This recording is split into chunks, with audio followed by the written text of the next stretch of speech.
Okay, so we got some interesting turns coming up here. An interesting turn that just happened, and interesting turns coming up. So Japan bought 2 bombers and a fighter. Again, we've got their C zones dead zone, which is a key part of this. Is that when you can keep C zones 60 and 62 dead zoned, it really limits Jay's buys. He did go ahead and attack the India C zone, and he succeeded with a top 1/3 result, which meant a sub and a fighter, as well as 2 battleships survived. Expected results was 2 battleships survived. Of course, we did lose those 4 UK fighters in there, which is going to be making things a little bit tighter than we like. But again, we're in a game that it's a KJF. KJF, you got to be willing to live on the edge on dice battles, and we're behind, so we're going to continue to take and offer 50-50 battles. Key, important 50-50 battles. When you're playing someone like the number 1 ranked Axis player in ranked right now, you got to take those. You got to accept those odds. If I got 50-50, that means I've got just as good a chance as when I started the game. So I'm going to continue to take the 50-50s and offer 50-50s. But this does mean is I have enough that this fleet can come into 48 and it's stacked, even with taking fighters before carriers, which I do need to make sure we do that real quick before I forget. Make sure we are at fighter. Okay, we are fighter before carrier.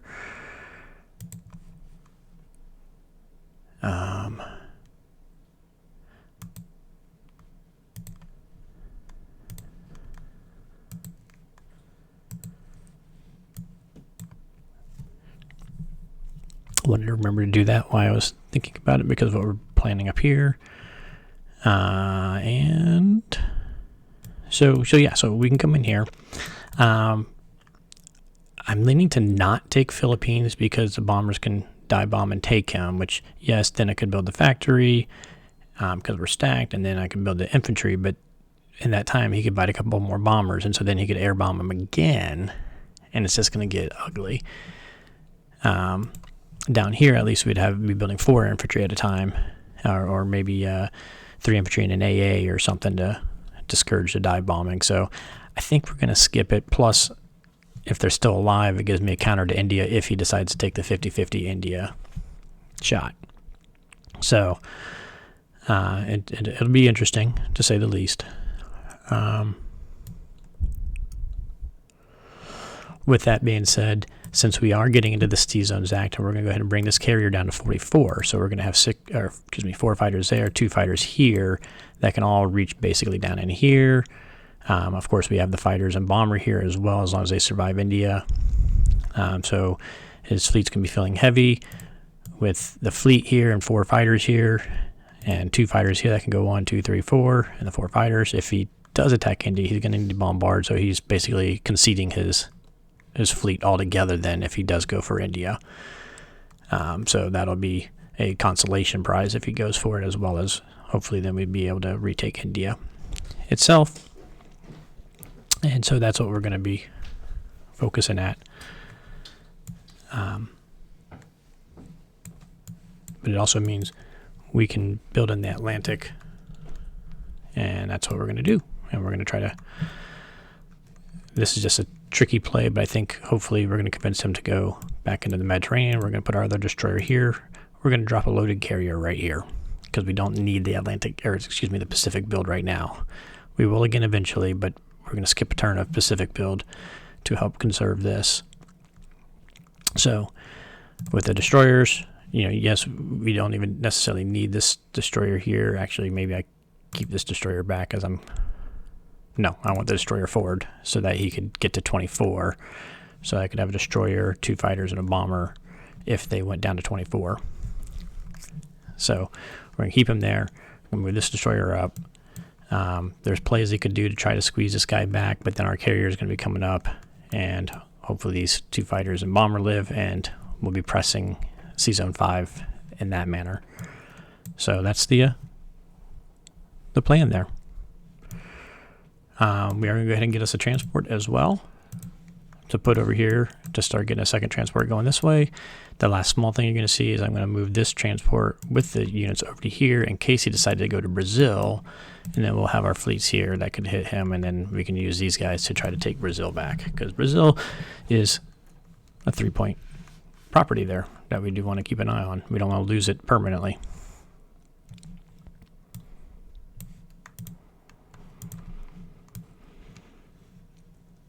U.S. attacks. I don't even think we have any attacks with U.S. As I take a look at the board. Oh, yes, we do. Now, I need all my fighters down here, unfortunately, so I can't use my fighters for going up this way. It's important that we kill these 2 infantry.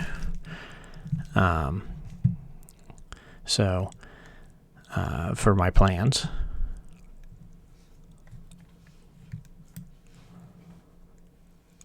But I can't use my fighters, and I don't want to use any Russians if I can avoid it. If I end up having to use my Russians, then I'm going to have to, again, audible once again and change my plans. But right now, I plan on making West Russia very hot for him, so that he'll have to make a bold decision to go into West Russia that could be considered dead zoned.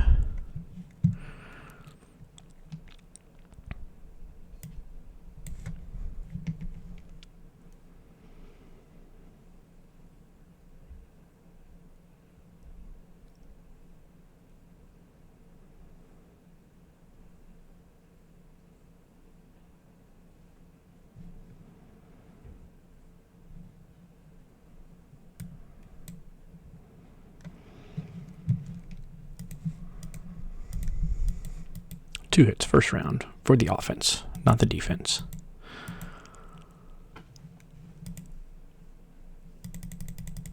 Oh, good gracious. As I said, I really need this guy dead. I also need this bomber to survive. And I did not mean to hit 6. Ah, dang it, that hurts. That hurts the Atlantic badly.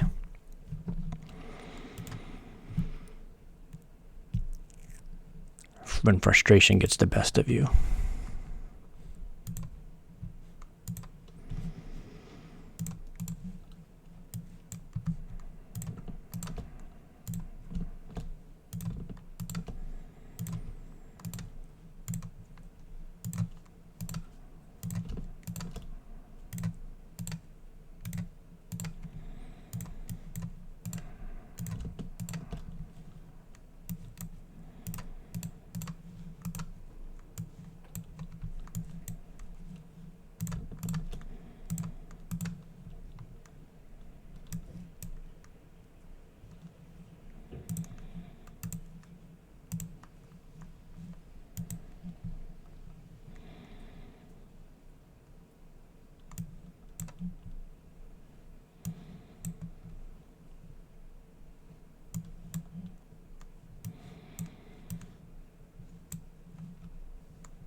We'll see how strong he decides to play Germany there.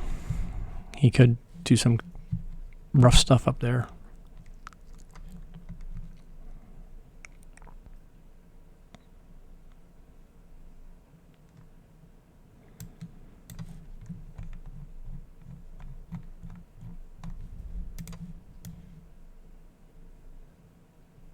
Oh, I forgot to kill his transport. Well, the Russian's going to stay there, so...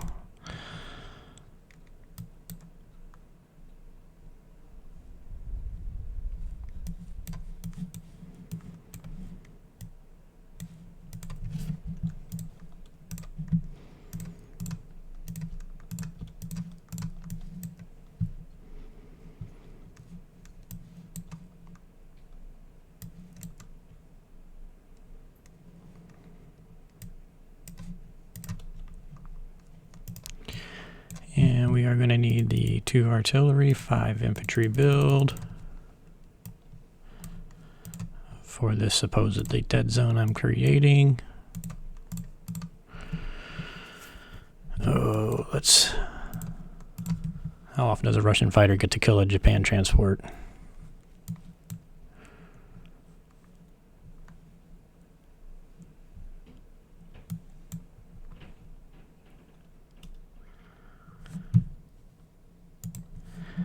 Alright, I'm adding an infantry fighter just to try to free this guy up.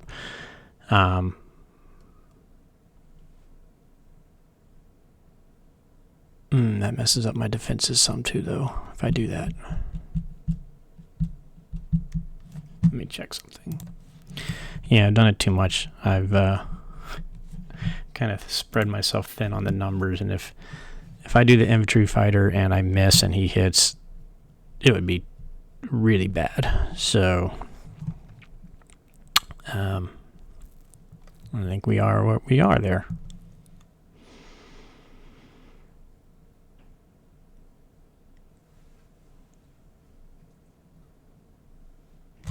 Oh, you know what? We are going to go ahead and do this. Make him come back into Manchuria at least. Or else you can run into me doing like a double landing or something and flying fighters or whatever. Who knows? All right.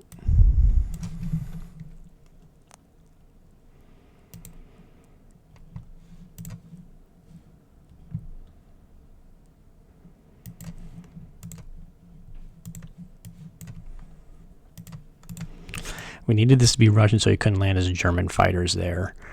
That's why I only blitzed it. Let me make sure we get our numbers right here.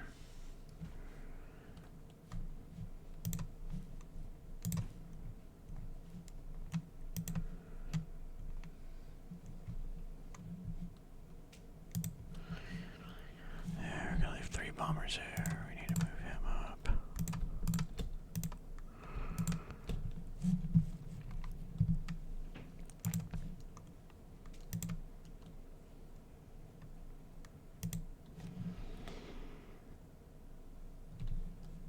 Oh shoot, I miscounted. I gave him 3 artilleries that he does not even have there.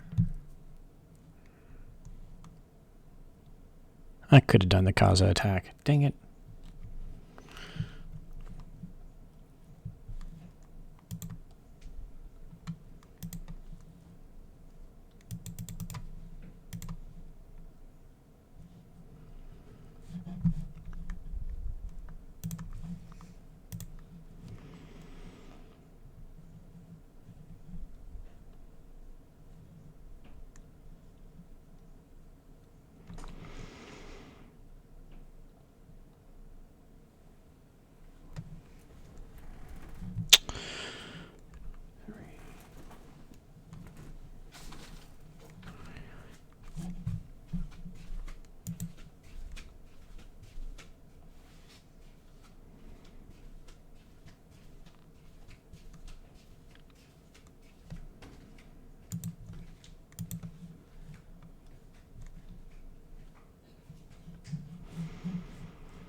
And 6.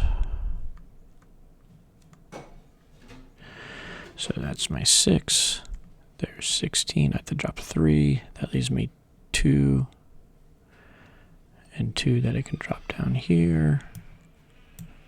My 6 tanks, my AA.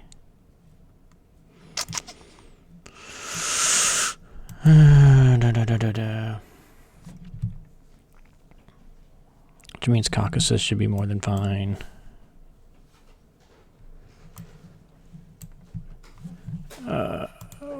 Yep, I think that's good enough. So we're going to have 3 units, 26 units going in there.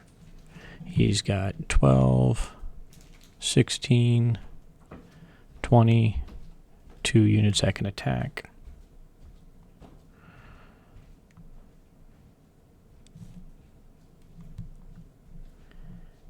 And a pretty significant negative IPC value.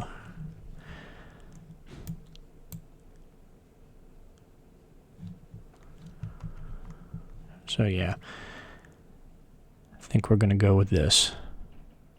This gives me as big of a retake on India as possible, I think. If we need it.